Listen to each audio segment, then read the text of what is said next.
Cooperative ഡൈജസ്റ്റിലേക്ക് എല്ലാവർക്കും ഒരിക്കൽ കൂടി സ്വാഗതം. കഴിഞ്ഞ ദിവസം നമ്മൾ പാർട്ട് 1 ചെയ്തിരുന്നു. കോപ്പറേഷനെ സംബന്ധിക്കുന്ന ഇതുവരെ ചോദിച്ചിട്ടുള്ള പ്രധാനപ്പെട്ട ക്വസ്റ്റ്യൻസ് ഉൾപ്പെടുത്തി പാർട്ട് 1 എന്ന് പറയുന്ന ഏരിയ നമ്മളതിനകത്ത് ഡിസ്കസ് ചെയ്തിരുന്നു. ഏകദേശം 20ഓളം ക്വസ്റ്റ്യൻസും അതുമായിട്ട് റിലേറ്റ് ചെയ്ത ആൻസേഴ്സുമാണ്. റിപ്പീറ്റഡ് ആയിട്ട് ചോദിക്കുന്ന ആ ക്വസ്റ്റ്യൻസും അതുമായിട്ട് റിലേറ്റ് ചെയ്ത ആൻസേഴ്സുമാണ് നമ്മൾ കഴിഞ്ഞ ക്ലാസ്സിൽ ഡിസ്കസ് ചെയ്തത്. അപ്പോൾ ഇന്ന് നമ്മൾ അതിൻ്റെ ഒരു കണ്ടിന്യൂവേഷനാണ് ഇന്ന് നമ്മൾ സ്റ്റാർട്ട് ചെയ്യാൻ വേണ്ടി ഉദ്ദേശിക്കുന്നത്. എല്ലാവർക്കും once again welcome back to cooperative digest.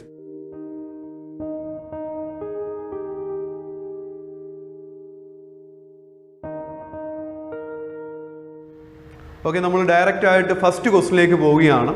Repeated ആയിട്ട് ചോദിക്കുന്ന ക്വസ്റ്റ്യനാണ്. അതിൽ ആദ്യത്തേത്, Priyadarshini motor transport cooperative societies organised for the benefit of dash. ഇതാണ് Priyadarshini motor transport cooperative society organised for the benefit of dash. ഇതാണ് ക്വസ്റ്റ്യൻ. ഇത് മുമ്പ് ചോദിച്ചൊരു ക്വസ്റ്റ്യൻ ആണ്. ഈ Priyadarshini motor transport cooperative society organised for the benefit of ആരെന്ന് ചോദിച്ചാൽ അതിൻ്റെ ആൻസർ എന്ന് പറയുന്നത് SC/ST കോപ്പറേറ്റീവ് മെമ്പേഴ്സിന് വേണ്ടിയിട്ടാണ്. അതായത് those members who belongs to scheduled caste and scheduled tribe. അപ്പോൾ അങ്ങനെയുള്ളൊരു കോപ്പറേറ്റീവ് സൊസൈറ്റി ഉണ്ട്. അതിൻ്റെ അപ്പെക്സ് ഫെഡറേഷൻ നമുക്കറിയാം. ഏതാണ്? SC/ST ഫെഡ് ആണ്. അപ്പോൾ 1981 സ്ഥാപിതമായ SC/ST ഫെഡ്. അപ്പോൾ അവരുടെ ഒരു പ്രോജക്റ്റാണ് ഇത് Priyadarshini motor transport cooperative society. ഇത് കൂടാതെ NCDCയുടെ അസിസ്റ്റൻസോടുകൂടി നടത്തുന്ന മറ്റൊരു പ്രോജക്റ്റ് ഉണ്ട്. അതിൻ്റെ പേരെന്താണ്? ആയുർധാര എന്നാണ്. അപ്പം Priyadarshini motor transport cooperative society is the project of ആരുടെയാണ്? SC/ST ഫെഡ് ആണ്. That is SC/ST fed organised in the year 1981. Head quarter എവിടെയാണ്? തിരുവനന്തപുരമാണ്. ഓക്കെ, ദ നെക്സ്റ്റ് ക്വസ്റ്റ്യൻ എന്ന് പറയുന്നത്, regulated market in Kerala are regulated by. Regulated market in Kerala regulated by. കേരളത്തിലെ regulated market ഏത് ആക്ടും പ്രകാരമാണ് ഗവേൺ ചെയ്യുന്നത് എന്നുള്ളതാണ് ക്വസ്റ്റ്യൻ.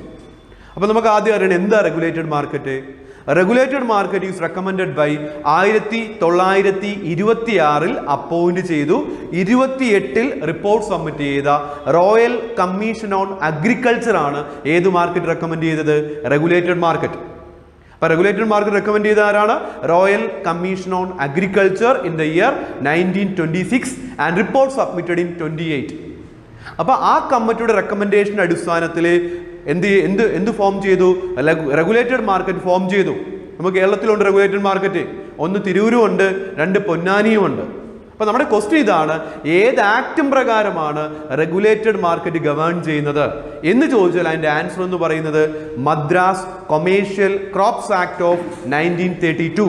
1932 മദ്രാസ് കൊമേഴ്ഷ്യൽ ക്രോപ്സ് ആക്ടിന്റെ അടിസ്ഥാനത്തിലാണ് ഏത് ഗവേൺ ചെയ്യുന്നത്?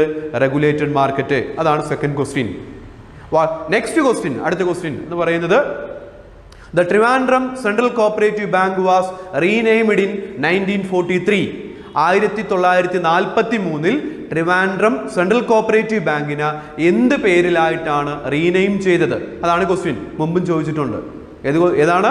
ട്രിവാൻഡ്രം സെൻട്രൽ കോപ്പറേറ്റീവ് ബാങ്കിന് 1943 ഏത് പേരിലേക്കാണ് റീനെയിം ചെയ്തത്? അത് നമുക്ക് എല്ലാവർക്കും അറിയാവുന്ന കാര്യമാണ്. കേരള സ്റ്റേറ്റ് കോപ്പറേറ്റീവ് ബാങ്കിന്റെ ഓൾഡസ്റ്റ് നെയിം ഏതാണെന്ന് ചോദിച്ചാൽ അതിന്റെ ആൻസർ ഏതാണ്? ട്രിവാൻഡ്രം സെൻട്രൽ കോപ്പറേറ്റീവ് ബാങ്ക് എന്നാണ്. ഏതാണ്? Trivandrum central cooperative bank, the oldest name of Kerala state cooperative bank. അത് 1915 ഈ ട്രിവാൻഡ്രം സെൻട്രൽ കോപ്പറേറ്റീവ് ബാങ്ക് രൂപീകരിക്കുന്നത്. 16 പ്രവർത്തനം ആരംഭിക്കുന്നു. ഈ ബാങ്കിന്റെ പേര് ട്രാവൻകൂർ സെൻട്രൽ കോപ്പറേറ്റീവ് ബാങ്ക് എന്നാക്കി മാറ്റി. ഏത് വർഷം? 1943. ഏത് വർഷമാണ്? 1943 ട്രിവാൻഡ്രം സെൻട്രൽ കോപ്പറേറ്റീവ് ബാങ്കിന്റെ പേര് എന്താക്കി മാറ്റി? ട്രാവൻകൂർ സെൻട്രൽ കോപ്പറേറ്റീവ് ബാങ്ക് എന്നാക്കി മാറ്റി. അപ്പൊ നമ്മുടെ ക്വസ്റ്റ്യൻ ഇതാണ്, 1943 ട്രിവാൻഡ്രം സെൻട്രൽ കോപ്പറേറ്റീവ് ബാങ്കിന്റെ പേര് ഏതാക്കിയാണ് മാറ്റിയത്? അതിന്റെ ആൻസർ ഏതാണ്? Travancore central cooperative bank. Okay, അതാണ് second. Next question, what about third one? IFFCO. നമ്മൾ കഴിഞ്ഞ ക്ലാസ്സിൽ ഞാൻ പറഞ്ഞിരുന്നു, ഇഫ്കോ 1967 രൂപീകൃതമായ Indian farmers fertiliser cooperatives limited എന്ന് പറയുന്ന ഇഫ്കോ ഏത് ആക്ടും പ്രകാരമാണ് രജിസ്റ്റർ ചെയ്തത്? ഇത് റിപ്പീറ്റഡ് ആയിട്ട് ചോദിക്കുന്ന ക്വസ്റ്റ്യൻ ആണ്. ഇഫ്കോ ഏത് ആക്ടാണ് ഇത് രജിസ്റ്റർ ചെയ്തത്? ഏത് ആക്ടും പ്രകാരമാണെന്ന് ചോദിച്ചാൽ multi unit cooperative societies act of 1942. കാര്യം 67 ഫോം ചെയ്തത്. അപ്പം 1942 മൾട്ടി യൂണിറ്റ് കോപ്പറേറ്റീവ് സൊസൈറ്റീസ് ആക്ടും പ്രകാരമാണ് ഏത് രജിസ്റ്റർ ചെയ്തത്? ഇഫ്കോ രജിസ്റ്റർ ചെയ്തത്. ഹെഡ് ക്വാർട്ടർ നമ്മൾ ഓൾറെഡി പറഞ്ഞു കഴിഞ്ഞു. എവിടെയാണ് ഹെഡ് ക്വാർട്ടർ? എവിടെയാണ്? ന്യൂഡൽഹിയാണ്. അതാണ് അടുത്ത question. Then next question, Kerala State Cooperative Bank has got the status of a scheduled bank from. അതായത് നമ്മുടെ കേരള സ്റ്റേറ്റ് കോപ്പറേറ്റീവ് ബാങ്ക് ഒരു ഷെഡ്യൂൾഡ് ബാങ്കിന്റെ സ്റ്റാറ്റസ് ഏത് വർഷമാണ് കിട്ടിയത്? അപ്പോൾ അതിൻ്റെ ഒരു ഇയർ ജസ്റ്റ് ഒന്ന് അറിഞ്ഞിരിക്കണം. അതിൽ ഒന്നാമത്തെ എന്ന് പറയുന്നത് Kerala state cooperative bank come under the control of RBI. RBIയുടെ നിയന്ത്രണത്തിലേക്ക് വന്നത് 1 മാർച്ച് 1966. RBIയുടെ നിയന്ത്രണം വന്നത് ഏതാണ്? 1 മാർച്ച് 1966. ഇതൊരു ഷെഡ്യൂൾഡ് ബാങ്ക് ആയത് 1 ജൂലൈ 1966. എന്താണ്? 1 July 1966 Kerala state cooperative bank എന്തായിട്ട് മാറിയത്? ഷെഡ്യൂൾഡ് ബാങ്ക് ആയിട്ട് മാറിയത്. ഇനി അടുത്ത് ചോദിക്കാനുള്ള സാധ്യതയുള്ള ഒരു ഏരിയ ഏതാണ്? ഏത് വർഷമാണ് ബാങ്കിങ് ബിസിനസ് നടത്തുവാൻ വേണ്ടിയിട്ട് reserve bank of India Kerala state cooperative ബാങ്കിന് ലൈസൻസ് കൊടുത്തത്? ഏത് വർഷമാണ് എന്ന് ചോദിച്ചാൽ അതിൻ്റെ ആൻസർ ഏതാണ്? 1972. ഏത് വർഷമാണ്? 1972. അപ്പൊ ഇത് പറഞ്ഞപ്പോഴത്തേക്ക് ഒരു കാര്യം റിലേറ്റ് ചെയ്ത് പറയാം. ലൈസൻസിങ് ഓഫ് ബാങ്കിങ് കമ്പനി ഏത് സെക്ഷനിലാണ് പറയുന്നത് എന്ന് മുമ്പ് ചോദിച്ചിട്ടുണ്ട്. ഏത് ആക്ടിന്റെ? BR ആക്ടിന്റെ ഏത് സെക്ഷനിലാണ് ലൈസൻസിങ് ഓഫ് ബാങ്കിങ് കമ്പനി പറയുന്നത് എന്ന് ചോദിച്ചാൽ അതിന്റെ answer section 22 of BR act ആണ്. ബാങ്കിങ് റെഗുലേഷൻ ആക്ടിന്റെ സെക്ഷൻ 22 ഏതിനെക്കുറിച്ച് പറയുന്നത്? ലൈസൻസിങ് ഓഫ് ബാങ്കിങ് കമ്പനിയെ കുറിച്ച് പറയുന്നത്. ഏതിനെക്കുറിച്ച് പറയുന്നത്? Licensing of banking company. So the next question എന്ന് പറയുന്നത് dash is the founder of Indian coffee board workers cooperative society. Indian coffee board workers cooperative സൊസൈറ്റിയുടെ founder ആരാണ് എന്നുള്ളതാണ് ക്വസ്റ്റ്യൻ. ആരാണ് Indian coffee board workers cooperative സൊസൈറ്റിയുടേത്?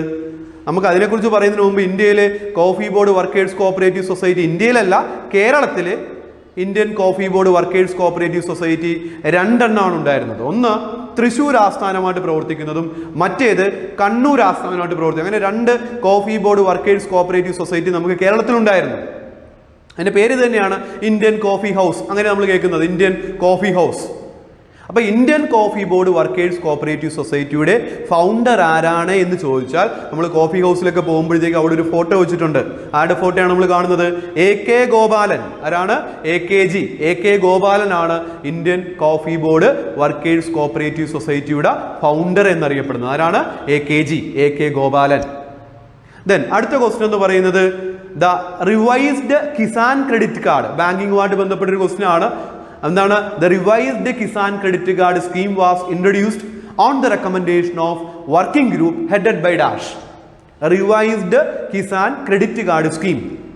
അപ്പൊ നമുക്കറിയാം Kisan credit card scheme എന്ന് പറയുന്നത് it is introduced as per the recommendation of RV Gupta കമ്മിറ്റിയാണ്. ഏത് കമ്മിറ്റിയാണ്? RV ഗുപ്ത കമ്മിറ്റിയുടെ റെക്കമെൻഡേഷൻ അടിസ്ഥാനത്തിലാണ് കിസാൻ ക്രെഡിറ്റ് കാർഡ് സ്കീം നടപ്പിലാക്കിയത്, KCC. Revised Kisan credit card scheme എന്ന് പറയുന്നത് ആരുടെ റെക്കമെൻഡേഷൻ അടിസ്ഥാനത്തിലാണെന്ന് ചോദിച്ചാൽ that is recommended by TM Bhasin committee. ഏതാണ്? TM ഭാസിൻ കമ്മിറ്റിയുടെ റെക്കമെൻഡേഷൻ ആണ് ഇത് റിവൈസ്ഡ് കിസാൻ ക്രെഡിറ്റ് കാർഡ്. അപ്പം വെറും KCC ആണെങ്കിൽ RV ഗുപ്ത കമ്മിറ്റിയാണ്. റിവൈസ്ഡ് കിസാൻ ക്രെഡിറ്റ് കാർഡ് ആണെങ്കിൽ, റിവൈസ്ഡ് KCC ആണെങ്കിൽ ആരാണ് ആൻസർ? TM ഭാസിനാണ്. അടുത്ത question, next question, setting up of small farmers development agency recommended by dash. എന്താണ് question? Setting up of small farmers development agency recommended by dash. ആരാണ് small farmers development agency recommend ചെയ്തത്? അപ്പം അതിനെക്കുറിച്ച് അറിയണമെങ്കിൽ all India rural credit review കമ്മിറ്റിയെ കുറിച്ച് അറിയണം. 1966 appoint ചെയ്തു. 69 റിപ്പോർട്ട് സബ്മിറ്റ് ചെയ്ത ആരായിരുന്നു? B. വെങ്കിടപ്പൈ ചെയർമാനായിട്ടുള്ള all India rural credit review committee 66 appoint ചെയ്തു, 69 റിപ്പോർട്ട് സബ്മിറ്റ് ചെയ്തു. അപ്പോൾ ആ കമ്മിറ്റിയുടെ പ്രധാനപ്പെട്ട റെക്കമെൻഡേഷൻസ് നമ്മൾ ഒന്ന് അറിഞ്ഞിരിക്കണം. അതിൽ ഒന്നാമത്തത് റൂറൽ ഇലക്ട്രിഫിക്കേഷൻ കോർപ്പറേഷൻ.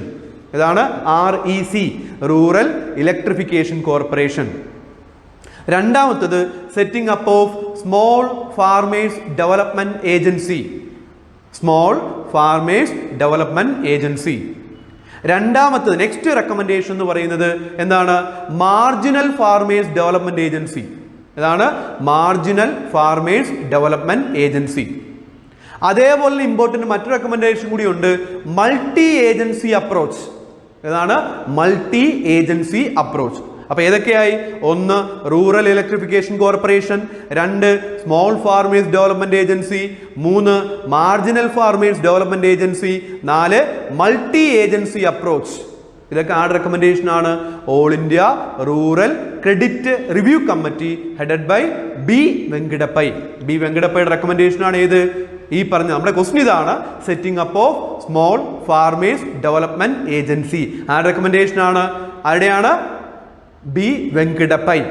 അടുത്ത question, ICA ROAP was inaugurated by the prime minister Jawaharlal Nehru. അപ്പൊ അതിനകത്ത് ഓൾറെഡി തന്നെ ഒരു ക്വസ്റ്റ്യൻ പറയുന്നുണ്ട്, ICA റോപ്പ്. റോപ്പ് എന്ന് പറയുന്നത് regional office for Asia Pacific എന്നാണ്. ഇതാണ് regional office for Asia Pacific. നമുക്കറിയാം ICAക്ക് 4 റീജിയണൽ ഓഫീസുകളാണ് പ്രധാനമായിട്ടും പറയുന്നത്, അല്ലേ? ഒന്ന് America, 2 Africa, 3 Europe, 4 Asia Pacific. ഏതൊക്കെയാണ്? America, Africa, Europe, Asia Pacific. ഇതിൽ ഏഷ്യ പസഫിക്കിന്റെ ഓഫീസിന്റെ പേരാണ് ഏത്? ICA റോപ്പ് എന്ന് അറിയപ്പെടുന്നത്. അത് ഇനാഗുറേറ്റ് ചെയ്തത് ആരാണ്? നമ്മുടെ കോപ്പറേറ്റീവ് മേഖലയിലേക്ക് സിഗ്നിഫിക്കൻറ്റ് കോൺട്രിബ്യൂഷൻ നൽകിയ നമ്മുടെ പ്രൈം മിനിസ്റ്റർ ആയിരുന്ന ആരാണ്? പണ്ഡിറ്റ് ജവഹർലാൽ നെഹ്റു ആണ് ICA റോപ്പ് ഇനാഗുറേറ്റ് ചെയ്തത്. അത് ഏത് വർഷമാണ് എന്ന് ചോദിച്ചാൽ അദ്ദേഹത്തിന്റെ ബർത്ത്ഡേ അത് ഓർത്തു വെച്ചേക്കണം. ഏതാണ്? നവംബർ 14, 1960. ഏത് വർഷമാണ്? നവംബർ 14, 1960 ഏത്? ICA rope. ഇപ്പൊ ഇങ്ങനെ ICA റോപ്പ് എന്നല്ല അറിയപ്പെടുന്നത്, ഇപ്പോൾ അറിയപ്പെടുന്നത് ICAAP, അതായത് international cooperative alliance Asia Pacific എന്നാണ് ഇപ്പോൾ അറിയപ്പെടുന്നത്. മുമ്പ് അങ്ങനെയല്ല, റോപ്പ് എന്നാണ് അറിയപ്പെടുന്നത്. ROAP, regional office for Asia Pacific. അപ്പൊ അത് ഇനാഗുറേറ്റ് ചെയ്തത് ജവഹർലാൽ നെഹ്റു ആണ്. അത് നവംബർ 14, 1960. അതാണ് മുമ്പ് ചോദിച്ച ഒരു ക്വസ്റ്റ്യൻ. അപ്പൊ അടുത്ത question, the chief executive of farmers cooperative societies designated as. Important ആണ്, എപ്പോഴും ചോദിക്കുന്ന, റിപ്പീറ്റഡ് ആയിട്ട് എപ്പോഴും ചോദിക്കുന്ന ഒരു ക്വസ്റ്റ്യൻ ആണ്. നിങ്ങൾക്ക് എല്ലാവർക്കും അറിയാം ഏതാണ്? ഫാർമേഴ്സ് സർവീസ് സൊസൈറ്റിയുടെ അല്ലെങ്കിൽ ഫാർമേഴ്സ് സർവീസ് കോപ്പറേറ്റീവ് സൊസൈറ്റിയുടെ ചീഫ് എക്സിക്യൂട്ടീവിനെ വിളിക്കുന്ന പേരെന്താണ്? അതാണ് ക്വസ്റ്റ്യൻ. എന്താണ് പേരെന്താണ്? MD എന്നാണ്, മാനേജിംഗ് ഡയറക്ടർ എന്നാണ്. എന്താണ്? MD. അപ്പോൾ ഒരു ചോദ്യം, സർവീസ് കോപ്പറേറ്റീവ് ബാങ്കിന്റെ അല്ലെങ്കിൽ സർവീസ് കോപ്പറേറ്റീവ് സൊസൈറ്റിയുടെ ചീഫ് എക്സിക്യൂട്ടീവിനെ വിളിക്കുന്ന പേരെന്താണ്? എന്താണ് അതിന്റെ പേരെന്താണ്? സെക്രട്ടറി എന്നാണ്. എന്താ വിളിക്കുന്നത്? സെക്രട്ടറി. പക്ഷേ ഒരു ഫാർമേഴ്സ് സർവീസ് സൊസൈറ്റിയുടെ ചീഫ് എക്സിക്യൂട്ടീവിനെ വിളിക്കുന്ന പേരെന്താണ്? MD, മാനേജിംഗ് ഡയറക്ടർ എന്നാണ്. ഓക്കെ, അടുത്തൊരു ക്വസ്റ്റ്യൻ. അടുത്ത ക്വസ്റ്റ്യൻ എന്ന് പറയുന്നത്, dash is the custodian of principal state partnership fund. ഏതാണ്? പ്രിൻസിപ്പാൾ സ്റ്റേറ്റ് പാർട്ട്ണർഷിപ്പ് ഫണ്ടിന്റെ കസ്റ്റോഡിയൻ ആരാണ്? അതാണ് ക്വസ്റ്റ്യൻ. അതിന്റെ സൂക്ഷിപ്പുകാരൻ ആരാണ്? നമുക്കറിയാം section 42 direct partnership, section 43 indirect partnership, section 44 principal state partnership fund, section 45 subsidiary state partnership fund. ഇതിന്റെ സെക്ഷൻ ഇമ്പോർട്ടന്റ് ആണ് കേട്ടോ. സെക്ഷൻ 44 ഇതിനെ കുറിച്ച് പറയുന്നത്, പ്രിൻസിപ്പാൾ സ്റ്റേറ്റ് പാർട്ട്ണർഷിപ്പ് ഫണ്ടിനെ കുറിച്ച് പറയുന്നത്. സെക്ഷൻ 44 അതിനകത്ത് പറയുന്നുണ്ട്, ഒരു അപ്പെക്സ് സൊസൈറ്റി, സ്പെസിഫിക് ആയിട്ട് പറഞ്ഞാൽ കേരള സ്റ്റേറ്റ് കോപ്പറേറ്റീവ് ബാങ്ക് അല്ലെങ്കിൽ state cooperative bank which created fund with the amount given by the government. Government കൊടുക്കുന്ന ഫണ്ട് കൊണ്ട് ഒരു അപ്പെക്സ് കോപ്പറേറ്റീവ് സൊസൈറ്റി ആയിട്ടുള്ള കേരള സ്റ്റേറ്റ് കോപ്പറേറ്റീവ് ബാങ്ക് ഒരു ഫണ്ട് ക്രിയേറ്റ് ചെയ്യും. ആ ഫണ്ടിനെ വിളിക്കുന്ന പേരാണെന്ത്? Principal state partnership fund. It is an example of indirect partnership of cooperative societies ആണ്. ഗവൺമെന്റിന്റെ ഇൻഡയറക്റ്റ് പാർട്ട്ണർഷിപ്പിന് എക്സാമ്പിൾ ആണ് ഏത്? പ്രിൻസിപ്പാൾ സ്റ്റേറ്റ് പാർട്ട്ണർഷിപ്പ് ഫണ്ടും അതേപോലെ സബ്സിഡിയറി സ്റ്റേറ്റ് പാർട്ട്ണർഷിപ്പ് ഫണ്ടും. അപ്പൊ നമ്മുടെ ക്വസ്റ്റിന്റെ ആൻസർ എന്താണ്? ഇതിന്റെ കസ്റ്റോഡിയൻ ആരാണ്? ഇതൊരു അപ്പെക്സ് കോപ്പറേറ്റീവ് സൊസൈറ്റി ആണ്. സ്പെസിഫിക് ആയിട്ട് പറഞ്ഞാൽ ഏതാണ്? കേരള സ്റ്റേറ്റ് കോപ്പറേറ്റീവ് ബാങ്ക് ആണ്. ഏതാണ് അതിന്റെ custodian? Kerala state cooperative bank അല്ലെങ്കിൽ state cooperative bank of Kerala. അതാണ് ഏതിന്റെ കസ്റ്റോഡിയൻ? പ്രിൻസിപ്പാൾ സ്റ്റേറ്റ് പാർട്ട്ണർഷിപ്പ് ഫണ്ടിന്റെ കസ്റ്റോഡിയൻ എന്ന് പറയുന്നത്. ഓക്കെ, അതായിരുന്നു ആ question. The next question, at what rate fluid resource have to be maintained by PACS? ഏത് റേറ്റിലാണ് ഫ്ലൂയിഡ് റിസോഴ്സുകൾ പാക്സിൽ, പ്രൈമറി അഗ്രികൾച്ചറൽ ക്രെഡിറ്റ് സൊസൈറ്റിയിൽ മെയിൻറ്റെയിൻ ചെയ്യേണ്ടത്? അപ്പോൾ അതുമായിട്ട് റിലേറ്റ് ചെയ്യുമ്പോൾ ഒരു കാര്യവും കൂടി ഇതുമായിട്ട് ബന്ധപ്പെട്ട് ഞാൻ പറഞ്ഞോട്ടെ. പ്രൈമറി അഗ്രികൾച്ചറൽ ക്രെഡിറ്റ് സൊസൈറ്റിയുടെ റേറ്റ് ഓഫ് ഇൻട്രസ്റ്റ് ആരാണ് നിശ്ചയിക്കുന്നത് എന്ന് ചോദിച്ചാൽ അതിന്റെ ആൻസർ ആരാണ്? രജിസ്ട്രാർ ആണ്. പാക്സിന്റെ റേറ്റ് ഓഫ് ഇൻട്രസ്റ്റ് ആരാണ് നിശ്ചയിക്കുന്നത്? രജിസ്ട്രാർ ആണ്. അപ്പൊ നമ്മുടെ ക്വസ്റ്റ്യൻ അതല്ല. ഒരു പ്രൈമറി അഗ്രികൾച്ചറൽ ക്രെഡിറ്റ് സൊസൈറ്റിയിലെ ഫ്ലൂയിഡ് റിസോഴ്സ് മെയിൻറ്റെയിൻ ചെയ്യേണ്ടത് എങ്ങനെയാണ് എന്നുള്ളതാണ്. അപ്പോൾ ആദ്യമായിട്ട് പറയുന്നത് ഏത് റൂളിലാണ് ഫ്ലൂയിഡ് റിസോഴ്സ് പറയുന്നത്? നമ്മുടെ റൂളിലെ KCS റൂളിലെ എവിടെയാണ് പറയുന്നത് ഫ്ലൂയിഡ് റിസോഴ്സ്? അതെവിടെയാ പറയുന്നത്? റൂള് 63-ലാണ്. എവിടെയാ പറയുന്നത്? റൂള് 63-ലാണ്. ഏതിനെ കുറിച്ച് പറയുന്നത്? ഫ്ലൂയിഡ് റിസോഴ്സിനെ കുറിച്ച് പറയുന്നത്. റൂൾ 63. അത് മെയിൻറ്റെയിൻ ചെയ്യേണ്ടത് എങ്ങനെയാണെന്ന് ചോദിച്ചാൽ അതിന്റെ ഓപ്ഷൻ എന്ന് പറയുന്നത്, ഒന്ന് 20% ഓഫ് ഡെപ്പോസിറ്റ്. നമുക്ക് തന്നിരിക്കുന്ന ഓപ്ഷനാണ് പറയുന്നത് കേട്ടോ. 20% of deposit. 2 25% of deposit. 3 100% of all deposit matured and dew four payment plus 20% of all other demand and time liability. Then നാലാമത്തെ ഓപ്ഷൻ 30% ഓഫ് ഓൾ ഡെപ്പോസിറ്റ്. ഇതായിരുന്നു ആ ഒരു ഓപ്ഷൻ. അന്ന് തന്നിരുന്ന ഓപ്ഷൻ ഇതാണ്. അതിന്റെ റൈറ്റ് ആൻസർ ഏതാണെന്ന് ചോദിച്ചാൽ ശ്രദ്ധിച്ച് കേട്ടോണം. ഫിക്സഡ് ഡെപ്പോസിറ്റ് മെച്ചുവേർഡ് ആണെങ്കിൽ, എന്താണ്? FD മെച്ചുവേർഡ് ആണെങ്കിൽ പിന്നീട് വരുന്ന ഏതൊരു വർക്കിംഗ് ഡേയിലും ആ ഡെപ്പോസിറ്റർ ആവശ്യപ്പെട്ടാൽ കൊടുക്കാൻ പറ്റുന്ന രീതിയിൽ അതിന്റെ 100% എന്തായിട്ട് മെയിൻറ്റെയിൻ ചെയ്യണം? ഫ്ലൂയിഡ് റിസോഴ്സ് ആയിട്ട് മെയിൻറ്റെയിൻ ചെയ്യണം. അപ്പൊ എന്താണ്? 100% ഓഫ് FD മെച്ചുവേർഡ് ആണ് കേട്ടോ. അതിന്റെ കാലാവധി പൂർത്തിയാക്കിയ FDയുടെ 100% ഫ്ലൂയിഡ് റിസോഴ്സ് ആയിട്ട് മെയിൻറ്റെയിൻ ചെയ്യണം. അടുത്തത് സെപ്പറേറ്റ് ആയിട്ട് ചോദിക്കുന്ന ഒരു ക്വസ്റ്റ്യൻ ആണ്. ടൈം ആൻഡ് ഡിമാൻഡ് ലയബിലിറ്റിയുടെ എത്ര % ആണ് ഫ്ലൂയിഡ് റിസോഴ്സ് ആയിട്ട് മെയിൻറ്റെയിൻ ചെയ്യേണ്ടത്? അപ്പൊ എന്താണ് അതിന്റെ ആൻസർ? ടൈം ആൻഡ് ഡിമാൻഡ് ലയബിലിറ്റിയുടെ 20%, 20%. ഇമ്പോർട്ടൻ്റ് ആണ്. ടൈം ആൻഡ് ഡിമാൻഡ് ലയബിലിറ്റിയുടെ 20% എന്തായിട്ട് മെയിൻറ്റെയിൻ ചെയ്യണം? ഫ്ലൂയിഡ് റിസോഴ്സ് ആയിട്ട് മെയിൻറ്റെയിൻ ചെയ്യണം. അപ്പൊ ഇതായിരുന്നു ആ ക്വസ്റ്റ്യൻ. അപ്പൊ ക്ലിയർ ആയല്ലോ. FD മെച്ചുവേർഡ് ആണെങ്കിൽ അതിന്റെ 100%, ടൈം ആൻഡ് ഡിമാൻഡ് ലയബിലിറ്റിയുടെ 20% എന്തായിട്ട് മെയിൻറ്റെയിൻ ചെയ്യണം? ഫ്ലൂയിഡ് റിസോഴ്സ് ആയിട്ട് മെയിൻറ്റെയിൻ ചെയ്യണം. ഇത് എവിടെയാ പറയുന്നത്? റൂള് 63-ലാണ് പറയുന്നത്. Okay, rule 63. ക്ലിയർ ആണല്ലോ. ദെൻ അടുത്ത question, apex level special commodity marketing society in Kerala. കേരളത്തിലെ apex level special commodity marketing സൊസൈറ്റിയുടെ പേരെന്താണ്? എന്താണ് അതിന്റെ പേര്? പ്രത്യേകിച്ച് ഓർക്കേണ്ട കാര്യമൊന്നുമില്ല. റബ്ബർ മാർക്കാണ്. General purpose cooperative society, marketing cooperative society ആണെങ്കിൽ മാർക്കറ്റ് ഫെഡ് ആണ്. ദെൻ അതേപോലെ തന്നെ സ്പെഷ്യൽ പർപ്പസ് അല്ലെങ്കിൽ സ്പെഷ്യൽ കമ്മോഡിറ്റി മാർക്കറ്റിംഗ് കോപ്പറേറ്റീവ് സൊസൈറ്റിയുടെ അപ്പെക്സ് സ്ഥാപനം ഏതാണെന്ന് ചോദിച്ചാൽ അതിന്റെ ആൻസർ ഏതാണ്? റബ്ബർ മാർക്കാണ്. എന്താണ്? Rubber mark. ഓക്കെ, ദെൻ അടുത്ത question, custodian of national rural credit stabilisation fund. എന്താണ്? Custodian of national rural credit stabilisation fund. ശ്രദ്ധിച്ച് കേട്ടോണം കേട്ടോ. All India rural credit survey committee, Gorwala committee ചില ഫണ്ടുകൾ ക്രിയേറ്റ് ചെയ്യുന്നതിനെ കുറിച്ച് റെക്കമെൻഡേഷൻ കൊടുത്തായിരുന്നു. Under RBI national agricultural credit long term operation fund, national agricultural credit stabilisation fund, national cooperative development fund, national cooperative warehousing fund. അപ്പം അങ്ങനെയുള്ള ഫണ്ടുകളെ കുറിച്ച് fund constitute ചെയ്യണം. റിസർവ് ബാങ്ക് ഓഫ് ഇന്ത്യയുടെ കീഴിൽ ഇത്തരത്തിലുള്ള ഫണ്ടുകൾ കോൺസ്റ്റിറ്റ്യൂട്ട് ചെയ്യണം എന്ന് റെക്കമെൻഡേഷൻ കൊടുത്തു? All India rural credit survey committee, Gorwala committee recommendation കൊടുത്തു. അതിൽ രണ്ട് പ്രധാനപ്പെട്ട ഫണ്ടുണ്ട്. ഒന്ന് national agricultural credit long term operation ഫണ്ടും നാഷണൽ അഗ്രികൾച്ചറൽ ക്രെഡിറ്റ് സ്റ്റെബിലൈസേഷൻ ഫണ്ടും. ഈ രണ്ട് ഫണ്ടിന്റെ ഇപ്പോഴത്തെ കസ്റ്റോഡിയൻ ആരാണെന്ന് ചോദിച്ചാലും നമ്മൾ ഇപ്പോൾ പറയുന്ന ആൻസർ ആണ്. ആരാണ് ആൻസർ? നബാർഡാണ്. ആരാണ്? നബാർഡ്. RBI സൂക്ഷിച്ചിരുന്ന ഈ രണ്ട് ഫണ്ടുകളും 1982 മുതൽ ആരാണ് അതിൻ്റെ കസ്റ്റോഡിയൻ? നബാർഡാണ്. ഒരു പേരിൽ ഒരു ചെറിയ ചേഞ്ച് വന്നു, അത്രയേ ഉള്ളൂ.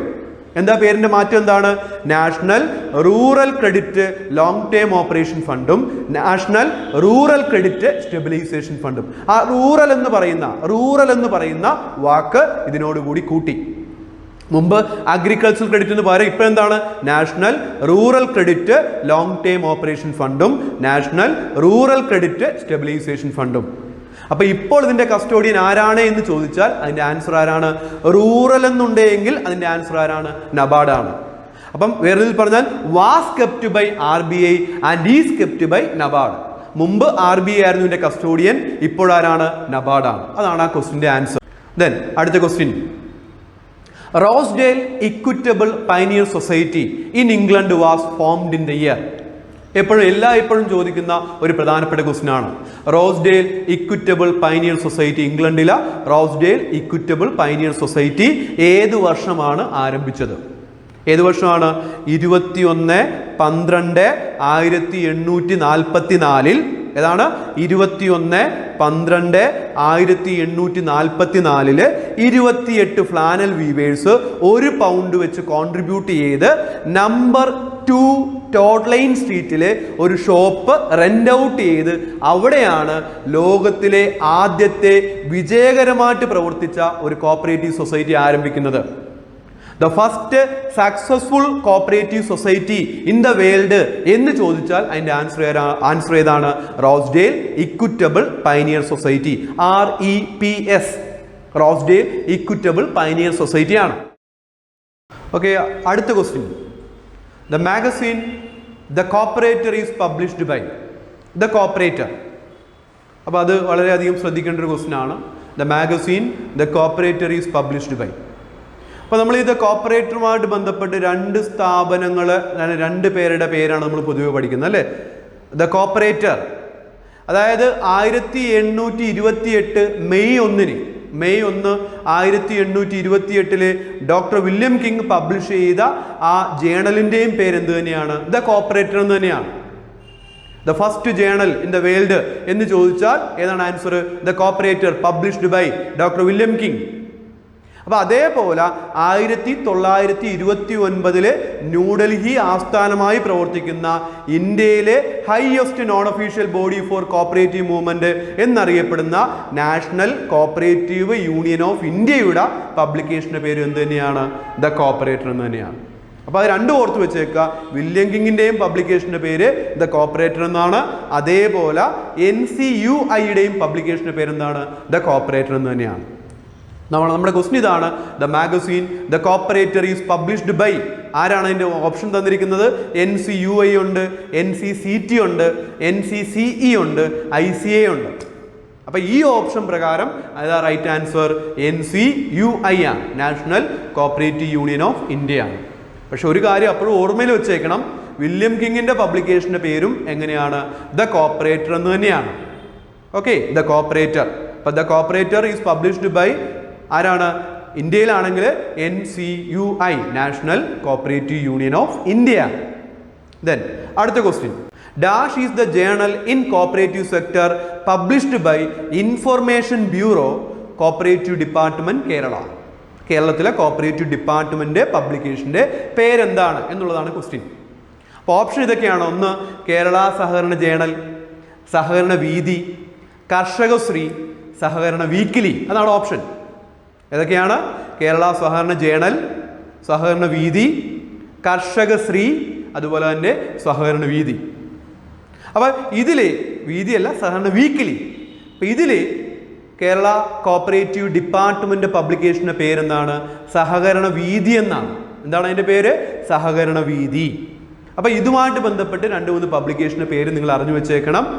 കേരള കോപ്പറേറ്റീവ് ജേണൽ എന്ന് പറഞ്ഞാൽ അത് ആരുടെ പബ്ലിക്കേഷനാണ്? Kerala state cooperative union. State cooperative union കേരളയുടെ പബ്ലിക്കേഷനാണ് ഇത് കേരള കോപ്പറേറ്റീവ് ജേണൽ. സഹകരണ വീതി എന്ന് പറയുന്നത് കോപ്പറേറ്റീവ് ഡിപ്പാർട്ട്മെന്റ് പബ്ലിക്കേഷനാണ്. ഏതാണ്? Cooperative department of Kerala. Sahakarana Dhara എന്ന് പറഞ്ഞാൽ ഏതാണ്? ഇൻസ്പെക്ടേഴ്സ് ആൻഡ് ഓഡിറ്റേഴ്സ് അസോസിയേഷന്റെ പബ്ലിക്കേഷന്റെ പേരാണ് ഏത്? സഹകരണ ധാര. ഓക്കെ, അപ്പം സഹകരണ വീതിയുണ്ട്, സഹകരണ ജേണലുണ്ട്, സഹകരണ ധാരയുണ്ട്. അപ്പൊ ഇതൊക്കെ വരുമ്പോഴത്തേക്കും ഒരു കൺഫ്യൂഷൻ ഉണ്ടാവാൻ പാടില്ല. നമ്മുടെ ക്വസ്റ്റ്യൻ സഹകരണ വീതിയാണ് അതിന്റെ answer. It is the publication of cooperative department. സഹകരണ ജേണൽ എന്നായിരുന്നെങ്കിൽ ക്വസ്റ്റ്യൻ എങ്കിലോ അതാണ് പബ്ലിക്കേഷനാ സ്റ്റേറ്റ് കോപ്പറേറ്റീവ് യൂണിയന്റെ പബ്ലിക്കേഷനാണ് ഏത്? കേരള സഹകരണ ജേണൽ. ഓക്കെ, അപ്പൊ അതാണ് ആ ക്വസ്റ്റ്യൻ. അടുത്ത ക്വസ്റ്റ്യൻ, നെക്സ്റ്റ് ക്വസ്റ്റ്യൻ എന്ന് പറയുന്നത് single purpose cooperative societies are exclusively been organised in. Single purpose cooperative society എവിടെയാണ് പ്രധാനമായിട്ടും ഓർഗനൈസ് ചെയ്തിട്ടുള്ളത്? അതിന്റെ ആൻസർ ഏതാണ്? ഡെൻമാർക്കാണ്. എവിടെയാണ്? ഡെൻമാർക്കിലാണ് ഏത് തരം society? Single purpose cooperative society. Multi purpose cooperative society ആയിരുന്നു ക്വസ്റ്റ്യൻ എങ്കിലോ അതിന്റെ ഏരിയ അതെവിടെയാണ്? അത് ജപ്പാനാണ്. അപ്പൊ മൾട്ടി പർപ്പസ് കോപ്പറേറ്റീവ് സൊസൈറ്റി ജപ്പാനും, അതേപോലെ സിംഗിൾ പർപ്പസ് കോപ്പറേറ്റീവ് സൊസൈറ്റി എവിടെയാണ്? ഡെൻമാർക്കുമാണ്. Okay, so next question, KCRDB create sinking fund from.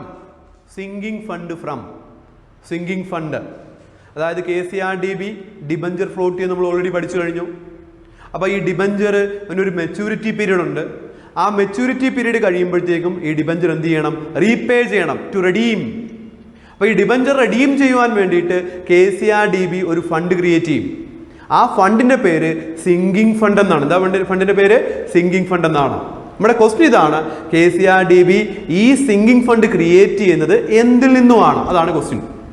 Options എന്ന് പറയുന്നത് 1 നെറ്റ് പ്രോഫിറ്റ് ഉണ്ട്, 2 ഗ്രോസ് പ്രോഫിറ്റ് ഉണ്ട്, 3 ലോൺ കളക്ഷൻ ഉണ്ട്, ഡി നൺ ഓഫ് ദീസ്. ഇപ്പൊ ഇതിൽ റൈറ്റ് ആൻസർ എന്ന് പറയുന്നത് ലോൺ റിക്കവറി അല്ലെങ്കിൽ ലോൺ കളക്ഷനിൽ നിന്നുമാണ്, ലോൺ റിക്കവറിയിൽ നിന്നുമാണ് KCRDB എന്ത് ക്രിയേറ്റ് ചെയ്യുന്നത്? സിങ്കിങ് ഫണ്ട് ക്രിയേറ്റ് ചെയ്യുന്നത്. അപ്പൊ KCRDB create sinking fund from ഏതിൽ നിന്നാണ്? ലോൺ റിക്കവറി അല്ലെങ്കിൽ ലോൺ കളക്ഷൻ. നെറ്റ് പ്രോഫിറ്റ് അല്ല കേട്ടോ, നെറ്റ് പ്രോഫിറ്റിൽ നിന്നല്ല, അത് ഓർത്ത് വെച്ചോണം. റിസർവ് ഫണ്ട് ആണെങ്കിലോ ഒരു cooperative society reserve fund create ചെയ്യുന്ന അത് നെറ്റ് പ്രോഫിറ്റിൽ നിന്നാണ്, അതാണ് ആൻസർ. പക്ഷേ KCRDB ഈ സിങ്കിങ് ഫണ്ട് അല്ലെങ്കിൽ ഡിബഞ്ചർ റിഡംഷൻ ഫണ്ട് ക്രിയേറ്റ് ചെയ്യുന്നത് ലോൺ റിക്കവറിയിൽ നിന്നുമാണ്. ഓക്കെ, അപ്പൊ അതാണ് ക്വസ്റ്റ്യൻ. അതിന്റെ ആൻസർ അത് തന്നെയാണ്, ലോൺ കളക്ഷൻ അല്ലെങ്കിൽ ലോൺ റിക്കവറി ആണ്. അപ്പൊ അടുത്ത question, name the first state cooperative bank included in the second schedule of RBI act. Reserve bank of ഇന്ത്യയുടെ സെക്കൻഡ് ഷെഡ്യൂളിൽ ഉൾപ്പെട്ടിട്ടുള്ള ആദ്യത്തെ, ഇന്ത്യയിലെ തന്നെ ആദ്യത്തെ കോപ്പറേറ്റീവ് ബാങ്കിന്റെ പേരെന്താണ്? അതാണ് ക്വസ്റ്റ്യൻ. ഇത് എപ്പോഴും ചോദിക്കാറുണ്ട് ഈ ക്വസ്റ്റ്യൻ. ഇന്ത്യയിലെ തന്നെ ആദ്യത്തെ കോപ്പറേറ്റീവ് ബാങ്കിന്റെ പേരെന്താണ് എന്ന് ചോദിച്ചാൽ അതിന്റെ ആൻസർ ഏതാണ്? കേരള സ്റ്റേറ്റ് കോപ്പറേറ്റീവ് ബാങ്ക് ആണ്. ഏതാണ്? Kerala state cooperative bank. Kerala state cooperative bank ആണ് reserve bank of India act 1934 1934 RBI ആക്ടിന്റെ സെക്കൻഡ് ഷെഡ്യൂളിൽ ഉൾപ്പെട്ടിട്ടുള്ള ആദ്യത്തെ കോപ്പറേറ്റീവ് ബാങ്ക്. ഇൻ കേരള അല്ല, ഇൻ ഇന്ത്യ. ഇന്ത്യയിൽ തന്നെ ആദ്യത്തെ കോപ്പറേറ്റീവ് ബാങ്ക് ഏതാണ്? കേരള സ്റ്റേറ്റ് കോപ്പറേറ്റീവ് ബാങ്ക് ആണ്. ഓക്കെ, അപ്പൊ ആ ക്വസ്റ്റ്യൻ അതാണ് അതിന്റെ ആൻസർ. ദെൻ അടുത്ത question,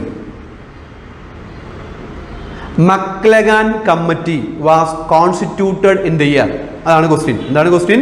Maclagan committee constituted in the year. Maclagan committee, the first committee on corporation എന്നറിയപ്പെടുന്നത് ഏത് കമ്മിറ്റിയാണ്? മക്ലഗാൻ കമ്മിറ്റിയാണ്. ഇമ്പോർട്ടൻ്റ് ആണ് മക്ലഗാൻ കമ്മിറ്റി.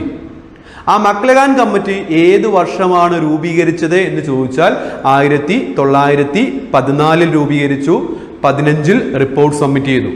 ഏതാണ്? 1914 1915. ആ കമ്മിറ്റിയുടെ ഏറ്റവും പ്രധാനപ്പെട്ട റെക്കമെൻഡേഷൻ ആയിരുന്നു ഏത്? 1 man 1 vote. ഇതാണ് വൺ മാൻ വൺ വോട്ട് എന്ന് പറയുന്നത് ആ റെക്കമെൻഡേഷൻ ആണ്, മക്ലഗാൻ കമ്മിറ്റിയുടെ റെക്കമെൻഡേഷൻ ആണ്. One man one vote. Land mortgage bank, urban cooperative bank. പൊതുവെ ചോദിക്കാറുണ്ട്, dash committee report contain the seed four formation of urban cooperative bank in India എന്ന് ചോദിച്ചാലും അതിന്റെ ആൻസർ ഏതാണ്? മക്ലഗാൻ കമ്മിറ്റിയാണ്. അപ്പൊ മക്ലഗാൻ കമ്മിറ്റി 1914, 1915. അപ്പൊ ആ കമ്മിറ്റിയുടെ പ്രധാനപ്പെട്ട ഒരു റെക്കമെൻഡേഷൻ നമ്മൾ പഠിക്കുന്നത് വൺ മാൻ വൺ വോട്ട് ആണ്. ഏത് വർഷമാണ് അത് രൂപീകരിച്ചത് എന്ന് ചോദിച്ചാൽ അതിന്റെ ആൻസർ ഏതാണ്? 1914 മക്ലഗാൻ കമ്മിറ്റി 1914 രൂപീകരിച്ചത്. ഓപ്ഷൻ 19 ഉണ്ട്, 14 ഉണ്ട്, 904 ഉണ്ട്, 1921 ഉണ്ട്. റൈറ്റ് ആൻസർ ഏതാണ്? 1914 മക്ലഗാൻ കമ്മിറ്റി. അടുത്തൊരു സ്റ്റേറ്റ്മെന്റ് ആണ്. സ്റ്റേറ്റ്മെന്റ് പൊതുവെ ചോദിക്കാറുണ്ട്. Statement: all the enthusiasm in the world will not be enough unless we have trained personnel to run the cooperatives. Who said this statement എന്നാണ്. ട്രെയിനിങ് സിദ്ധിച്ച ഓഫീസേഴ്സ് ഇല്ലാതെ പ്രവർത്തിച്ചു കഴിഞ്ഞാൽ ലോകത്തിലെ തന്നെ ഏതൊരു കോപ്പറേറ്റീവ് സൊസൈറ്റിയും വിജയിക്കുവാൻ വേണ്ടിയിട്ട് ആ എന്തൂസിയാസം, ആ ആവേശം മതിയാവത്തില്ല. അത് വേസ്റ്റ് ആയി പോകും. എന്തില്ലെങ്കിൽ പരിശീലനം സിദ്ധിച്ച ഓഫീസ് ബെയറേഴ്സ് ഇല്ല എങ്കിൽ, എംപ്ലോയീസ് ഇല്ല എങ്കിൽ എന്ന് ആരാണ് പറഞ്ഞത്? അതാണ് ആ statement. All the enthusiasm in the world will not be enough unless we have trained personnel to run the cooperatives. So it is a statement made by നമ്മുടെ കോപ്പറേറ്റീവ് മേഖലയിലേക്ക് ഏറ്റവും അധികം കോൺട്രിബ്യൂഷൻ നൽകിയ, നമ്മൾ ഇന്ത്യയിലെ കോപ്പറേറ്റീവ് വീക്ക് നവംബർ 14 മുതൽ 20 വരെ എന്തുകൊണ്ട് സെലിബ്രേറ്റ് ചെയ്യുന്നു എന്നുള്ളതിന്റെ കാരണക്കാരനായ ആരാണ്? ജവഹർലാൽ നെഹ്റു ആണ് ഈ ഒരു സ്റ്റേറ്റ്മെന്റ് നടത്തിയത്. All the enthusiasm in the world will not be enough unless we have trained personnel to run the cooperatives. It is a statement made by Pandit Jawaharlal Nehru.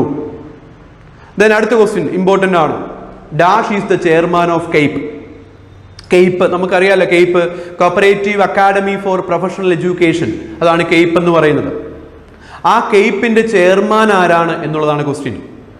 അപ്പൊ കെയ്പ്പിനെ കുറിച്ച് പറയുകയാണെങ്കിൽ 1955 Travancore literary scientific and charitable societies act പ്രകാരം രൂപീകരിച്ച ഒരു സ്ഥാപനമാണ് ഇത് CAPE.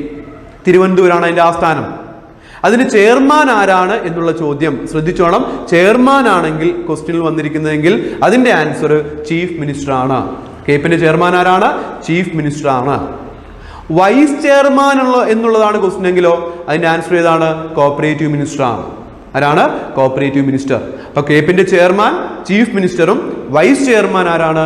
Cooperative മിനിസ്റ്ററുമാണ്. അപ്പൊ അതാണ് ആ ഒരു ഏരിയ. നമ്മുടെ ക്വസ്റ്റ്യൻ ഇതാണ്, dash is the chairman of CAPE എന്നുള്ളതാണ് ക്വസ്റ്റ്യൻ. അതിന്റെ ആൻസർ ഏതാണ്? ചീഫ് മിനിസ്റ്റർ ആണ്. ഓക്കെ, ആരാണ് അതിന്റെ ആൻസർ? Chief minister.